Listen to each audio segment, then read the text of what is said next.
మనందరినీ పార్టీకి రమ్మనేసి ఆయన నిద్రపోతున్నాడేంటి? సార్ ఆయన బర్త్డే పార్టీకి ఎలా నిద్రపోతారు? అలా మనం చెప్పలేం, ఆయనకి 60 ఏళ్ళు అవుతున్నాయి. సుధీర్, కొంచెం బయటికి రానా?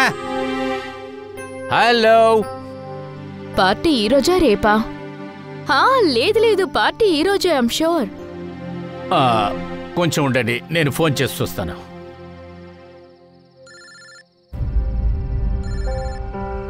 ఫోన్ లోపల నుండి రింగ్ అవుతుంది. అయితే ఆయన లోపలే ఉండుంటారు. మరెందుకని లోపల నుండి డోర్ ఓపెన్ చేయడం లేదు? నేనే చెప్పాను కదా, ఆయనకి 60 ఏళ్ళు అవుతున్నాయి. ఆయన ఏం చిన్న కుర్రోడు కాదు. Sudheer,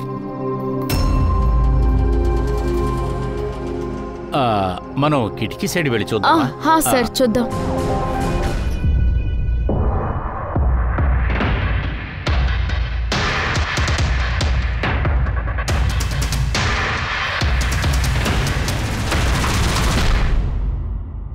emergency medical information. ఇతనికి బాదాము ఫిష్ అలర్జీ అని రాశారు సార్.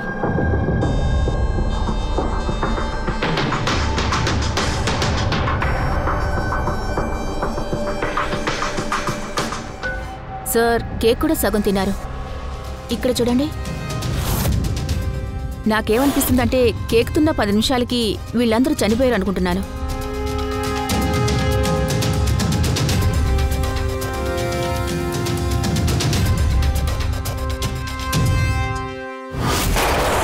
ఇక్కడి నుంచే shoot చేసినట్టున్నాడు.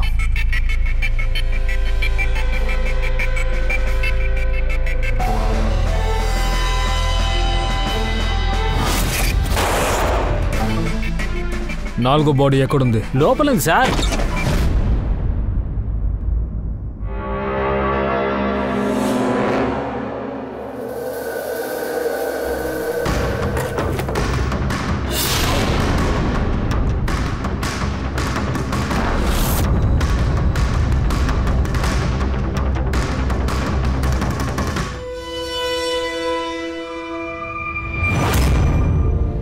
Gun case,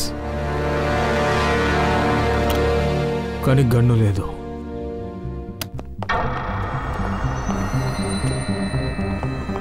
doctor sir, ఈ అటాక్ జరిగి ఎంతసేపు అయి ఉంటుంది అనుకుంటున్నారు? వీళ్ళ నలుగురి మరణము నిన్న మధ్యాహ్నం 2 నుంచి 4 గంటల మధ్య జరుగుండాలి. వీళ్ళెవరో ఏంటో తెలిసిందా? అవును సార్, తను సుధీర్ సార్, ఆర్కే ఇండస్ట్రీస్ కి చైర్మన్. తను తన మొదటి కొడుకు నీల్, చిన్న కొడుకు నితీష్. తర్వాత లోపలున్నారు కదా సార్, తను సుధీర్ కి వైఫ్ సార్, మాయా. సార్, నీల్ అలాగే రితేష్ ఇద్దరు కూడా ఆర్కే ఇండస్ట్రీస్ కు బోర్డు మెంబర్ సార్. కానీ కంపెనీ పొజిషన్ చాలా దారుణంగా ఉంది. క్లోజ్ చేసే పరిస్థితి వచ్చింది సార్. 5 నెలలుగా జీతాలే లేవు. అలాగే మార్కెట్ కూడా డౌన్ గా ఉంది. లెక్కలేనన్ని ప్రాబ్లమ్స్. మరైతే ఇక్కడెందుకు సెలబ్రేషన్స్ చేశారు? సార్, అది సుధీర్ సార్ కి అది 60వ బర్త్డే. బర్త్డే సెలబ్రేట్ చేశారా? అయితే ఇక్కడికి చాలా మంది వచ్చి ఉండాలి. ఆఫీస్ నుంచి కూడా చాలా మంది వచ్చారు సార్. వాళ్ళని నేను విచారించి పంపించేశాను. వాళ్ళందరూ కలిసే ఉంటున్నారా ఏంటి? కాదు సార్, ఇక్కడ సుధీష్ అలాగే మాయా ఉంటుంటారు. సుధేష్ నీలు రితీష్ కు వేరువేరుగా బంగ్లాలే కొనిచ్చాడు. వీళ్ళు అక్కడే ఉంటారు. ఈ రోజు వాళ్ళ డాడ్ బర్త్డే కోసమని ఇక్కడికి వచ్చారు. సార్, ఈవినింగ్ పార్టీ కూడా అరేంజ్ చేశారు. కేక్ కట్ చేసిన కొంతసేపటికి అందరూ చనిపోయారు. పార్టీని అరేంజ్ చేసిన టీం అంతా ఇక్కడే ఉన్నారు. డోర్ ఓపెన్ చేయలేదని అందరూ తిరిగి వెళ్లిపోయారు. అదే నాకిప్పుడు ఏమనిపిస్తుందంటే బయట నుంచి ఎవరో వచ్చారు. ఇక్కడ జరిగిందంతా నలుగురు మధ్యలోనే ఉంది. ఇంట్లో ఎవరైనా పని వాళ్ళు ఉంటారు కదా? అవును, ఉన్నారు సార్. కానీ ఊరికి వెళ్ళాడు కదా సుధీర్ సారు. ఈ ఒక్కరోజుకి ఎవరో ఒక పని మనిషిని రమ్మని చెప్పారు. వాళ్ళు నిన్నే వచ్చి పని ముగించుకుని వెళ్లారు. కానీ పార్టీ అయిపోయాక మళ్ళీ క్లీనింగ్ కోసమని పిలిపించారు. కానీ పార్టీ పూర్తయ్యేలోపు వీళ్ళని ముగించేశారు. ఇది మర్డర్ అయి ఉంటుంది. సరే డాక్టర్ సార్, నాకేమనిపిస్తుందంటే ఈ విషయంలో ఈ నలుగురు తప్ప 5వ వ్యక్తి ఎవరో ఉన్నారు. వాడు బయట నుంచి లోపలికొచ్చాడు. కాస్త శ్రద్ధగా చూడండి. ఇక్కడెక్కడా తలబడినట్టు ఆనవాళ్ళేవు. అన్నీ ఉన్న చోట ఉన్నట్టే ఉన్నాయి. నాకేమనిపిస్తోందంటే కేక్లో ఏదైనా మిక్స్ చేసి ఉండాలి. దాన్ని తిని నలుగురు కళ్ళు తిరిగి పడ్డారు. ఆ తర్వాత 5వ వ్యక్తి లోపలికొచ్చాడు. తర్వాత అందరినీ వాడు షూట్ చేశాడు. ఇది 100% మర్డరే.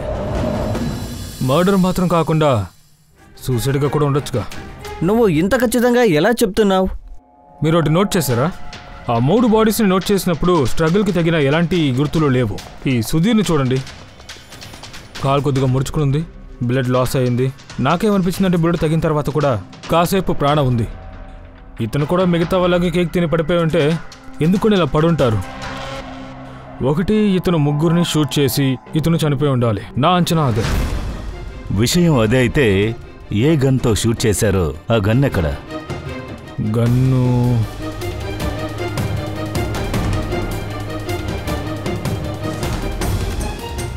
ఈ చోట బుల్లెట్ తగిలింది కాబట్టి మిస్టర్ సుధీర్ తనకు తానే కాల్చుకుని ఉంటే అతను ముందుకే కదా పడుండేవారు. ఇంకపోతే గన్ ఇక్కడ ఉండేది.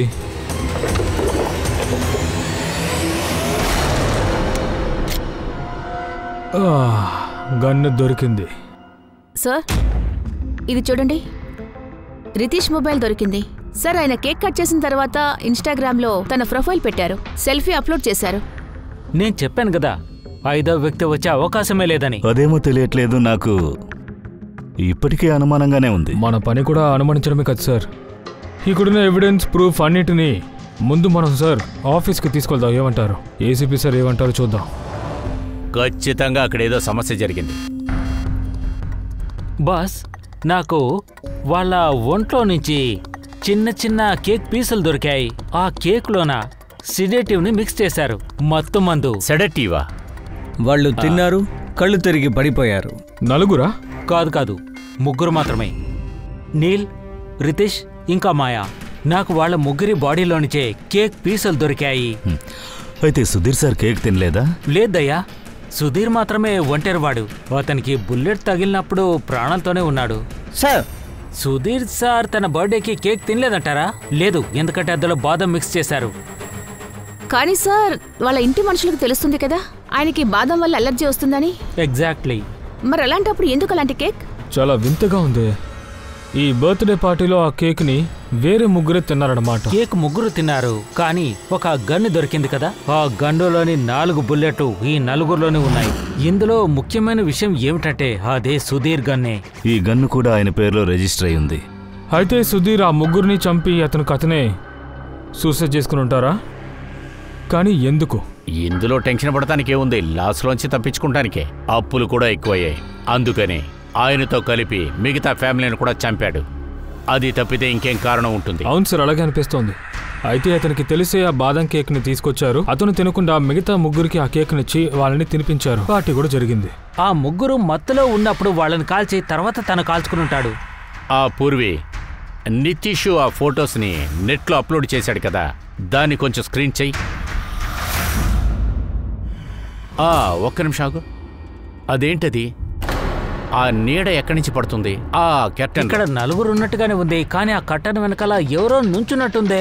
దాన్ని అక్కడికే వెళ్ళి చూడాలి. ఆ షాడో అక్కడికి ఎలా వచ్చిందని. 2 గంటల 4 నిమిషాలు.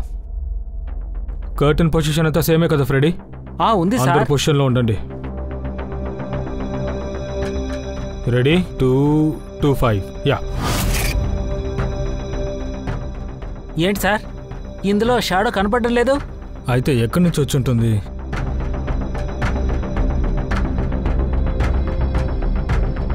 బహుశా అక్కడి నుంచి వచ్చి ఉంటుందా? పూర్వే ఎక్కడికి వెళ్ళి నుంచో. చాలా అక్కడుండు. అవును, ఇందులో ఆ షాడో తెలుస్తుంది సార్. ఇంకా చెప్పాలంటే అచ్చం అలాగే ఉంది సార్, సేమ్. అవునదే, ఇక్కడ 5వ వ్యక్తి ఉన్నాడు. ఆయన కూడా నిన్నుంచిన చోట్లోనే నిలబడి ఉంటారు. అయితే తనే సుధీర్ సార్ని తన ఫ్యామిలీని చంపాడు. తను ఆల్మోస్ట్ మనల్ని మోసం చేయాలని చూశాడు. ఇది మర్డరా లేక సూసైడా? వాడి నీడే వాడిని మోసం చేసింది. సార్ ఆ షాడోని బట్టి హంతకుడిని ఎలా కనిపెట్టడం? హంతకుల మొదటి టార్గెట్ సుధీర్ సార్ మాత్రమే. ఆయన్ని మాత్రమే చంపారు కదా. అలాగైతే తప్పకుండా తెలిసిన వాళ్ళే అయి ఉంటారు సార్. రైట్. సుధీర్ పార్టీకి ఎవరినైతే పిలిచారో వాళ్ళందరినీ మళ్ళీ పిలవండి.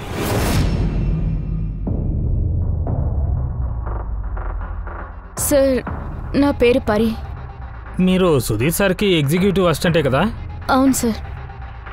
సార్ నేను Janvi, marketing head. Yes sir. Sir నా పేరు చెకన్, నేను ఈ కంపెనీ లాయర్.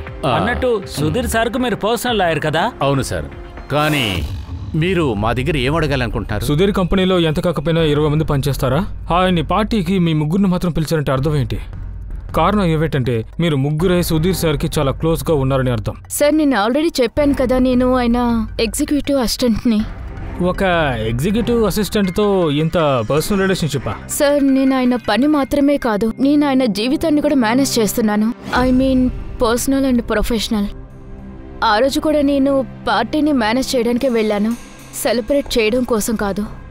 అయితే మీరేమంటారు వకీల్ గారు? సార్, సుధీరు నేను కూడా చిన్న వయసు నుంచి ఫ్రెండ్సే. ఆయన బర్త్డేకి నేను ఎలా వెళ్ళకుంటుంటాను. మరి మీరు మిమ్మల్ని ఎందుకు సుధీర్ సార్ పార్టీకి ఇన్వైట్ చేశారు? సార్ అది సుధీర్ సార్ ఇన్వైట్ చేయలేదు, నీలే ఇన్వైట్ చేశారు. నేను నీలు చాలా క్లోజ్ ఫ్రెండ్స్గా ఉన్నాం. అలాగా? అయితే మీరే కదా తన షెడ్యూల్ని మొత్తం పూర్తిగా చూసుకుంటుంది. అయితే అప్పుడు పార్టీ జరిగినప్పుడు అతన్ని ఇంకెవరైనా కలవడానికి వచ్చారా? అంటే మీటింగ్ ఏమైనా ఉందా?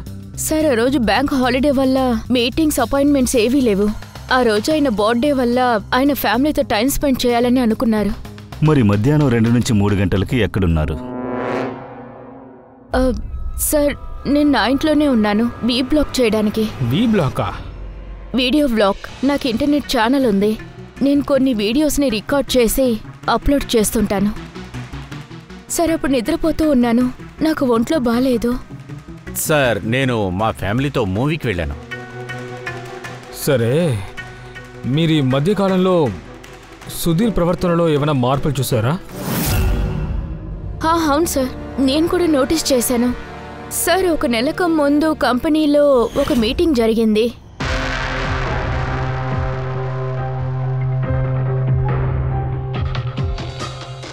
Sir courier sir. లోపలికి రా. ఏంటి విషయం? ఓకే, నువ్వు బయలుదేరు. Thank you sir.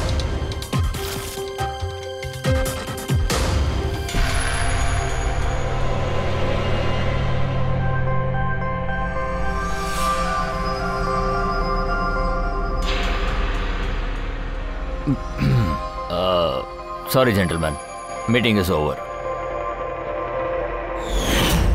చిన్నపిల్లల డ్రెస్సా? Yes sir.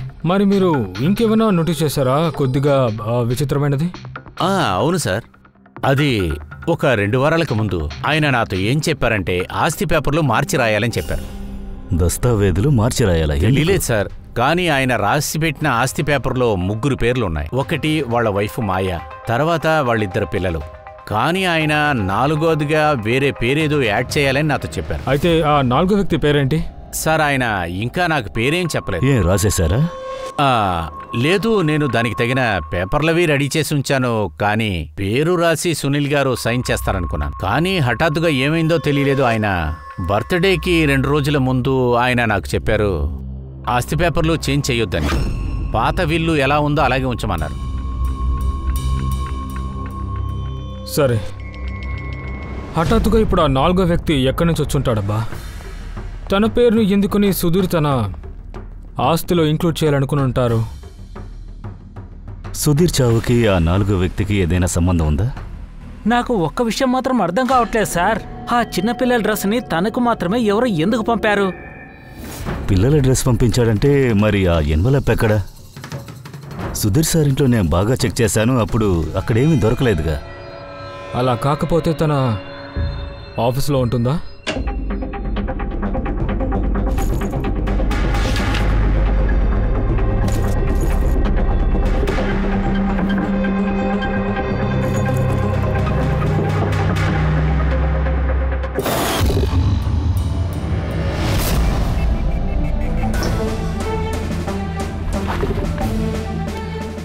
దొరికింది.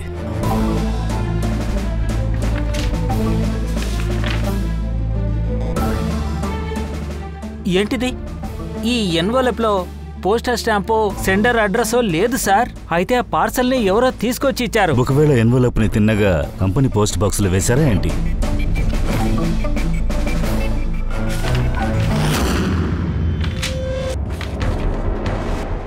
ఈ ఎన్వలప్ని డాక్టర్ దగ్గరికి పంపిద్దాం, ఆయన ఏమైనా కనిపెట్టొచ్చుగా. ఓకే, అలాగే ఈ జాన్వి ఏదో చెప్తూ ఉంది కదా, ఈ కవర్ని చూడగానే సుధీర్ చాలా షాక్కి గురైనట్టు, ఏదో ఒక పాత విషయాన్ని గుర్తు తెచ్చుకోవడానికి ట్రై చేస్తారనిపిస్తోంది. ఆ తర్వాత ఆయన ఎవరికో ఖచ్చితంగా ఫోన్ చేసి ఉండాలి. పోయిన నెల సుధీర్ సార్ కాల్ రికార్డ్స్ని చూడాలి, అప్పుడు తెలుస్తుంది కదా ఈ ఎన్వలప్ దొరికాక సుధీర్ సార్ ఎవరికి కాల్ చేశారని. సుధీర్ కాల్ చేయడం నిజమే. చాలా సంవత్సరాల తరువాత. మీరేం మాట్లాడారు? ఆయన అడిగారు ఆ ఎన్వలప్ని ఎందుకు నువ్వు పంపించావు అని. కానీ నేను ఎలాంటి ఎన్వలప్ని అస్సలు పంపించలేదు. అయితే ఖచ్చితంగా ఏదో ఒక రీజన్ ఉండాలి కదా. సుధీర్ మిమ్మల్ని కదా అనుమానించారు? అవును, ఆ ఎన్వలప్లో చిన్న బిడ్డ డ్రెస్ ఉంది. ఆయన అనుకుని ఉంటారు అది ఆ డ్రెస్సే అని.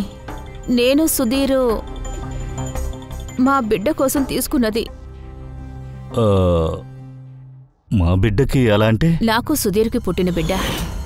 20 సంవత్సరాల క్రితం ఆర్కే ఇండస్ట్రీలో అకౌంటెంట్గా నేను అక్కడ పనిచేసేదాన్ని. అప్పుడు సుధీర్ వాళ్ళ నాన్నగారే ఆ కంపెనీకి యజమాని. అక్కడే సుధీర్కి నాకు ప్రేమ పుట్టింది. ఈ విషయం ఇంట్లో చెప్పాలని నేను అనుకున్న టైంలోనే నేను ప్రెగ్నెంట్ అని నాకు తెలిసింది. అది మీ ఇద్దరికి అసలు పెళ్ళవ్వలేదా? లేదు. సుధీర్ నాకు మాటిచ్చారు, కానీ వాళ్ళ పేరెంట్స్ అసలు ఒప్పుకోలేదు. వాళ్ళలాగా నేనేమీ పెద్ద డబ్బుగలదాన్ని కాదు కదా. వాళ్ళు సుధీర్ పెళ్లిని చాలా గొప్పింటి సంబంధం తీసుకొచ్చి చేయాలని అమ్మాయిని చూసి చేద్దాం అనుకున్నారేమో. ఇంకా వాళ్ళ పేరెంట్స్ ఫ్యామిలీస్ చాలా ట్రై చేశారు మా ఇద్దరికి పెళ్లి చేద్దాము అని. చెప్పాలంటే మా ఫ్యామిలీ కూడా వాళ్ళు ట్రై చేశారు చెప్దామని. వాళ్ళు బిడ్డని అడాప్ట్ చేద్దామని అన్నారు. నేను చాలా మొండిగా ఉన్నాను. ఇక పైన ఏవైనా సరే నేను ఆ బిడ్డని పెంచుకోనని కూడా చెప్పాను. మార్చి 15, 1990లో నా బిడ్డ ఈ లోకంలో అడుగు పెట్టాడు. ఆ రోజు రాత్రే తను చనిపోయాడు.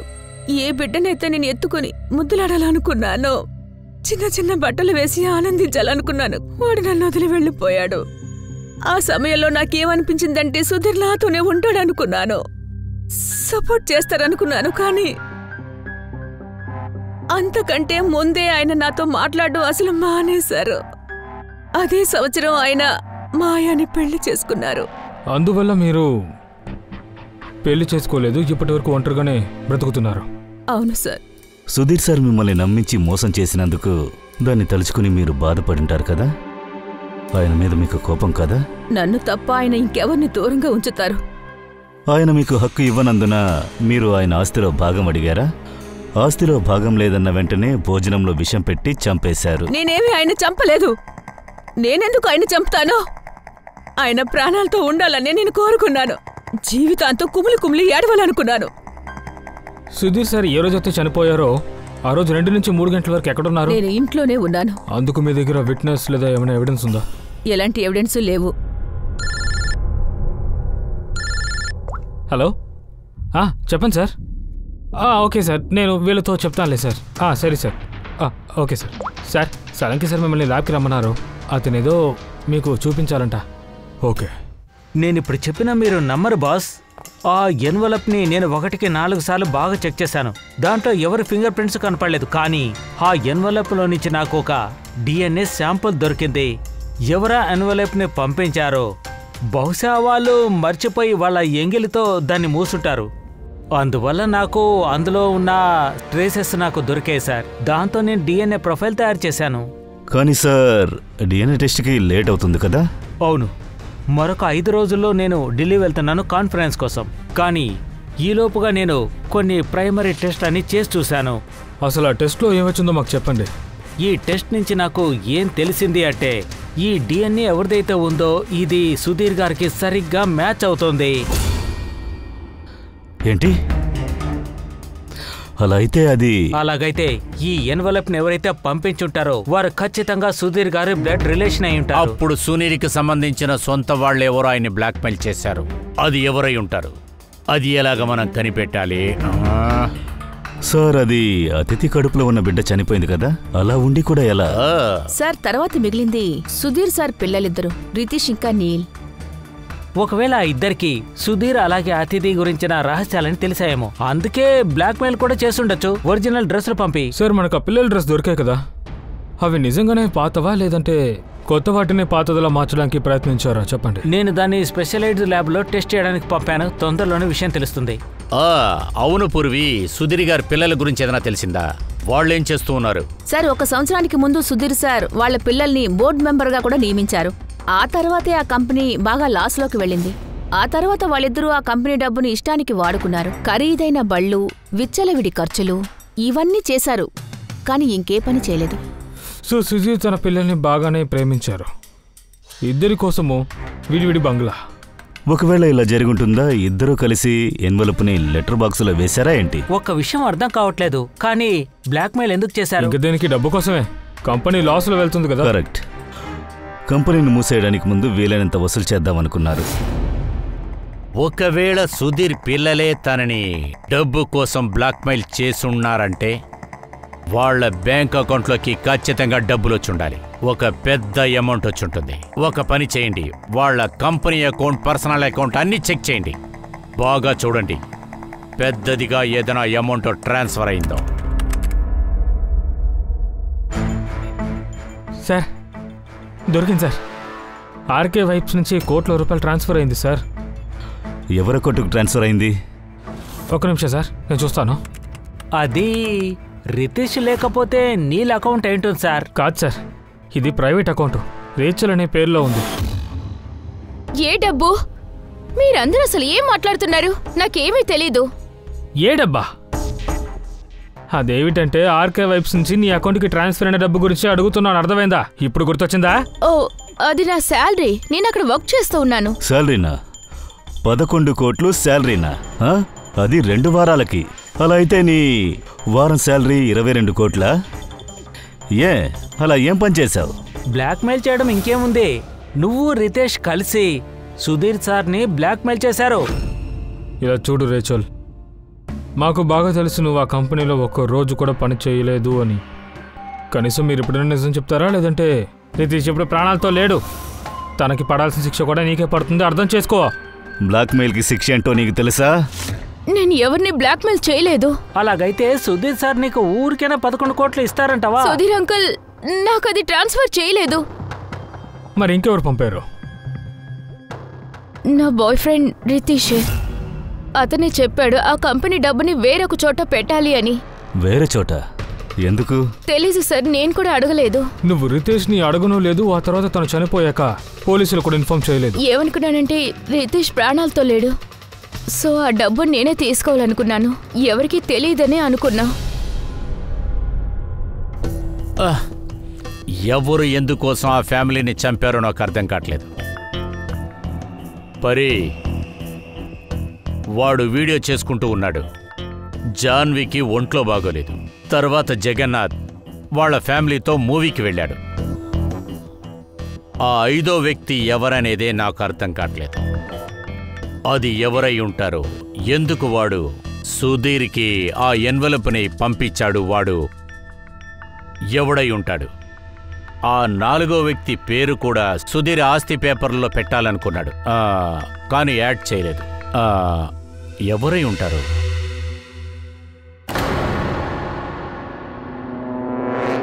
ఫ్రేమ్లో 2వ కేక్ ఎక్కడి నుంచి వచ్చింది? అవును సార్. ఏం సార్, 2 కేక్? అదే కదా నేను అడుగుతున్నాను.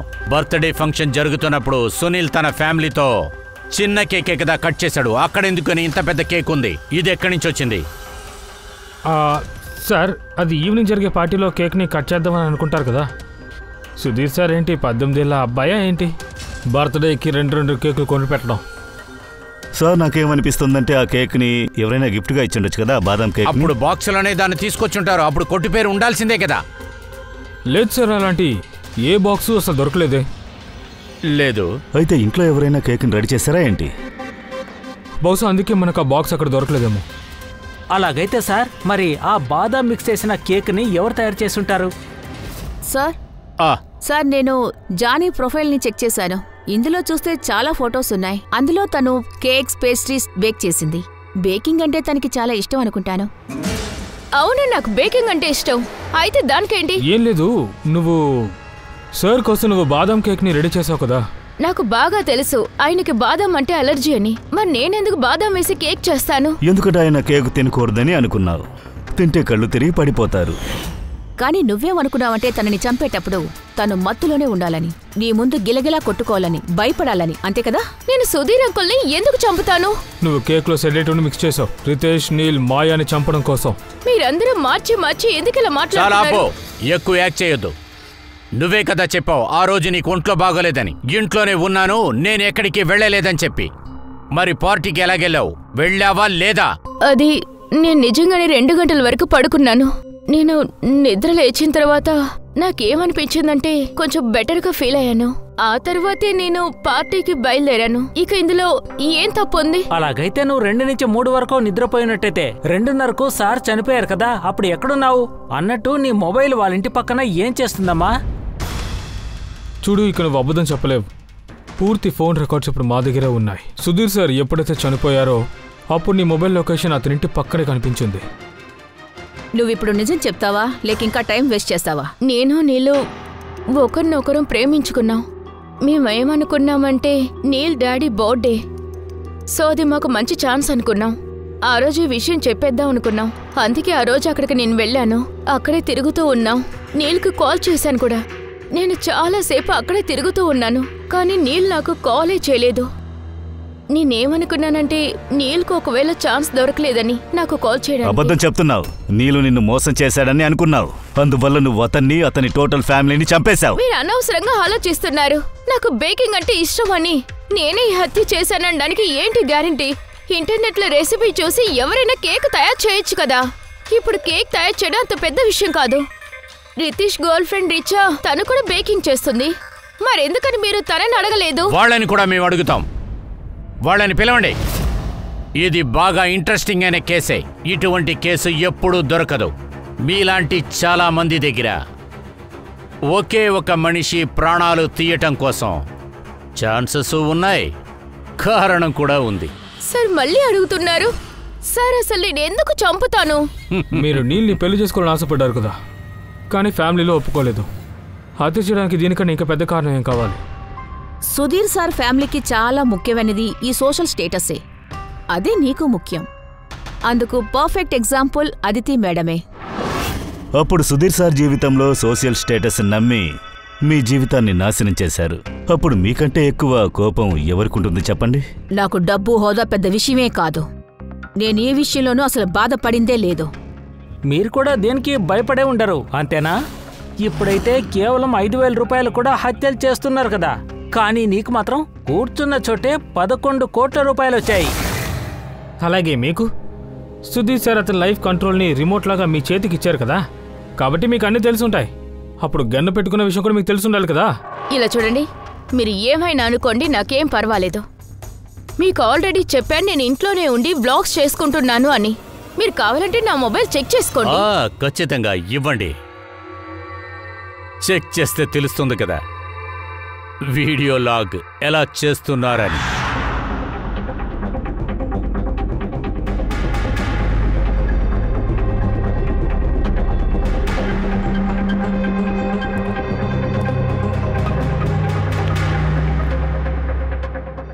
సార్, ఇప్పుడైనా మీరు నన్ను నమ్ముతారా? ఆ రోజు నేను ఇంట్లోనే ఉన్నాను, వీడియో వ్లాగ్స్ చేసుకుంటున్నానని. DIYనా అంటే? Do it your self. Sir, నా ఇంటర్నెట్ వ్యూవర్స్ కోసం వాళ్ళు ఎలా ఈజీగా పనులు చేసుకోవాలని నేర్పిస్తాను. Do it your self. Sir, దాన్ని బాగా చూడండి. డేట్ కూడా అదే. అదే. ఈ వీడియో ఆ రోజు షూట్ చేసిందా? సో చెప్పు పూర్వి. సార్, ఆ మెమరీ పవర్లో డేటు టైము చెక్ చేశాను. వీడియో ఆ రోజే తీశారు, 2 నుంచి 4 లోపు. అలాగా? ఇంకా సార్, ఈ పరి మొబైల్ లొకేషన్ కూడా క్రాస్ చెక్ చేసాం. ఆ టైంలో ఈడు కూడా ఇంట్లోనే ఉన్నారు సార్. పూర్వి, నువ్వు ఒక పని చెయ్యి. ఈ 4 ఆడాలను కూడా వేరే వేరే రూమ్లో కూర్చోపెట్టి. సో పదండి.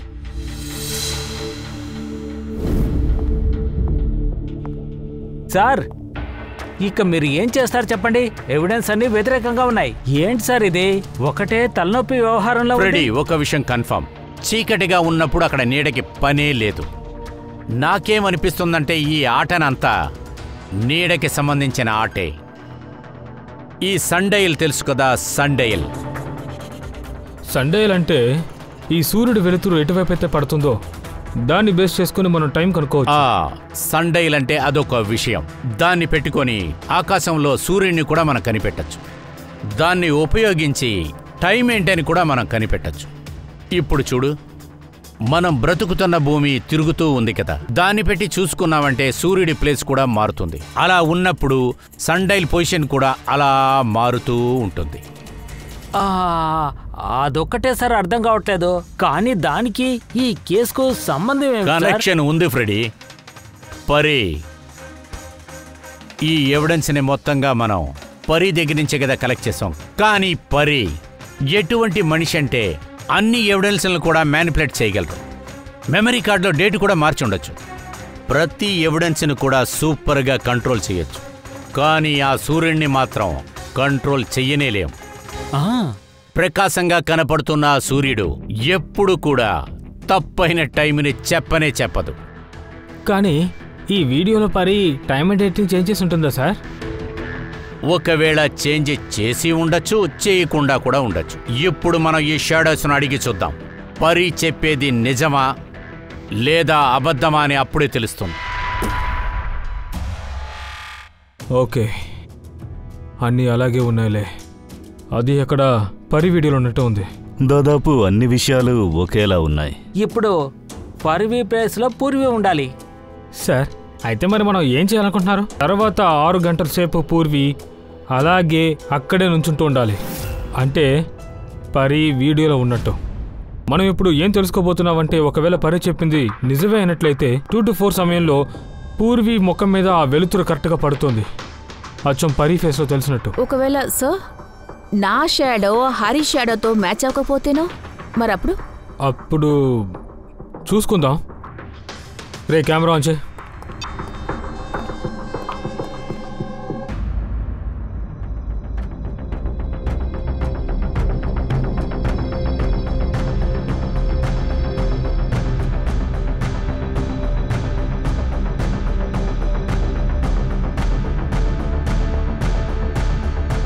సరే, good. Okay Purvi, relax. Sir, వీడియోలో ఏముంది? వెయిట్ చేయండి, చూద్దాం.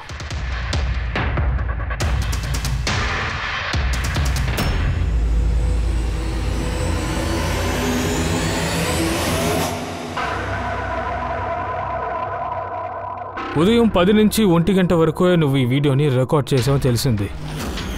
తర్వాత నువ్వు ఏం చేసావంటే తెలివిగా నువ్వు వీడియోలో టైం డేట్ని మార్చేశావు. మెమరీ కార్డులో డేట్ అండ్ టైంని చేంజ్ చేశావు. మొబైల్ని ఇంట్లో పెట్టొచ్చావు. మాకు ఆ లొకేషనే కదా తెలుస్తుంది. ఏమనుకున్నావు? ఈ విధంగా చేస్తే మేము మోసపోతామనుకున్నావా? కానీ మీరు మమ్మల్ని మోసం చేయలేకపోయారు. ఆకాశంలో ఉన్న సూర్యుడిని మోసం చేయలేకపోయారు. మీ వీడియోలో ఎండ డైరెక్షన్ చూసినప్పుడు నాకు ఒక విషయం బాగా అర్థమైంది. ఆ వీడియో 11 గంటల నుంచి 1 గంట లోపే తీయబడింది. బాగా పథకం వేసావు, కానీ రీసెర్చ్లు మాత్రం నువ్వు ఈజీగా దొరికిపోయావు. చూడు, నీ గురించి అన్ని డీటెయిల్స్ మేము సేకరించాం. పరి, మాకు దాదాపుగా 4 గంటలే పట్టింది నీ డిఎన్ఏని టెస్ట్ చేసి అది ప్రూవ్ చేయడానికి. అంటే నువ్వు సుధీర్ సార్కి కూతురువని. ఆ విషయాన్ని ఎవరు దాచలేరుగా.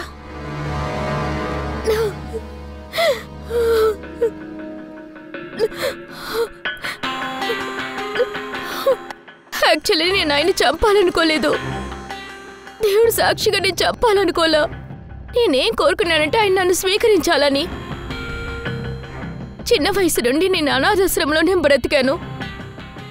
అదే నాకు ఒక ఫ్యామిలీ కావాలనిపించింది. నువ్వు సుధీర్ సార్ గురించి ఎప్పుడు తెలుసుకున్నా? అది నా చిన్న వయసు డ్రెస్ వల్లే. దానికి ఒకే ఒక ప్రూఫ్ హాస్పిటల్ కార్డే. అది ఆయన తీసుకోవడం మర్చిపోయారు. ఆ కార్డులో నాన్న ఫోన్ నెంబర్ ఉంది. నేను నాన్నని ఎంతగానో వెతికాను. తర్వాత చివరిగానే ఆయన కంపెనీ గురించి తెలిసింది. సరే, నువ్వెందుకు అతని కంపెనీలో జాయిన్ చేసావు? నువ్వు తలుచుకుంటే డైరెక్ట్గా అతనే మీ చేసే చెప్పుండొచ్చు కదా, నువ్వే అతని కూతురని. కానీ నేను ముందు తెలుసుకోవాలనుకున్నాను, చూడాలనుకున్నాను కూడా. ఆ తర్వాతే నిదానంగా విషయం తెలిసింది. మోసమైన వాడు కాదు, మంచి మనిషి అని. అప్పుడే నాకు అనిపించింది, ఒకవేళ ఆయన ఏదో చిక్కుల్లో ఇరుక్కున్నాడు, అందుకని నన్ను అనాథాశ్రమంలో వదిలి వెళ్లారని. కానీ ఇప్పుడంతా సరైపోయింది కదా. ఇప్పుడైనా ఆయన నన్ను తీసుకువెళ్ళొచ్చుగా. నువ్వు మీట్ చేసిన విషయాన్ని ఓపెన్గా వచ్చి చెప్పొచ్చు కదా. ఆయన నన్ను గుర్తుపట్టాలనుకున్నాను. ఆయనకి ఏది ముఖ్యమో అదే ఆలోచించా. డబ్బా లేక నేనా అని. అందువల్లే సుధీర్ సార్ మళ్ళీ వీలునామాని మార్చాలనుకున్నారా? అవును, ఆయన నన్ను స్వీకరిస్తారని అనుకున్నాను. కానీ సుధీర్ తన నిర్ణయాన్ని ఆఖరిగా మార్చుకున్నాడుగా. అది నువ్వు అసలు తట్టుకోలేకపోయావు. సరే, ఆయన వైఫ్, ఇక ఆయన పిల్లల వల్లే అయినా ఇక నేను ఓర్చుకోలేకపోయాను. నాన్న వీలునామాలో నా పేరు చేర్చడానికి బదులుగా అయినప్పటికీ సుధీర్ సార్ నిన్ను ఇంకొకసారి అంగీకరించానని చెప్పారు కదా? అవును, ఇప్పటికీ దానికి కారణం ఆయన ఫ్యామిలీయే. అప్పుడే ఆయన కొంచెం కూడా మారలేదని తెలిసింది. ఆయనకి డబ్బే ముఖ్యం ఎప్పటికీ. సెల్ఫిష్. ఆయనకి ఏం అక్కర్లేదు, మిగతా వాళ్ళ గురించి పట్టించుకోరు. ఆస్తిలో భాగం రాలేదన్న ఉద్దేశంతో నువ్వు ఆయన్ని వేధించడం మొదలుపెట్టావు. లేదు, నేను ముందు ఆయనకి ఎన్వలప్ పంపించాను కదా, అప్పుడు నా మైండ్లో ఏమీ లేదు. లేదంటే నేను అంత పిచ్చిదాన్ని కాదుగా. నా ఉమ్ముతో ఆ ఎన్వలప్ని అంటించి పంపించేదాన్ని కాదు. నేను ఏమి నమ్ముతూ ఉన్నానంటే అట్లీస్ట్ ఆయన ఫ్యామిలీలో నన్నొకరిగా చేర్చుకుంటారని, అప్పుడు నాకు ఫ్యామిలీ దొరుకుతుందని. కానీ ఏమీ జరగలేదు. అందుకే మా నాన్న బర్త్డే రోజు సెడేటివ్ని అందులో యాడ్ చేసి బాదం కేక్ రెడీ చేసి ఆయన ఇంటికి తీసుకువెళ్ళాను.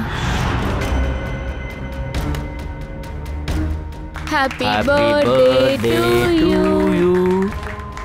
Happy birthday to you.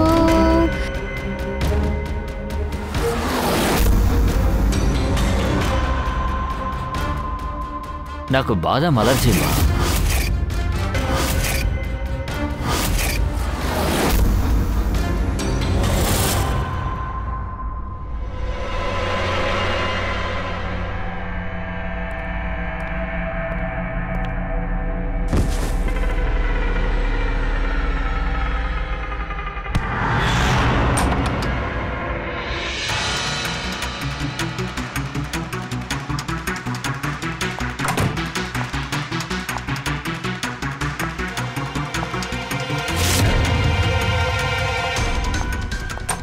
బాబు,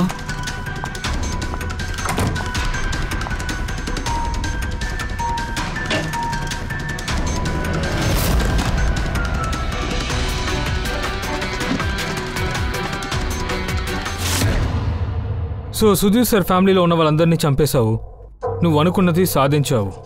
ఇప్పుడు నీతో పాటు తన ఫ్యామిలీ మెంబర్స్ ఎవరు మిగిలేలా ఉండరు. జైలుకి వెళ్ళటానికి ముందు నిన్ను నేను ఒకరికి ఇంట్రడ్యూస్ చేద్దామనుకుంటున్నాను.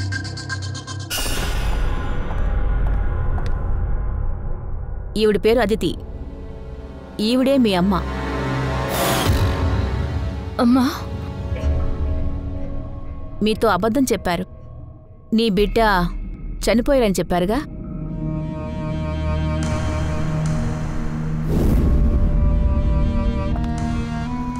అమ్మా,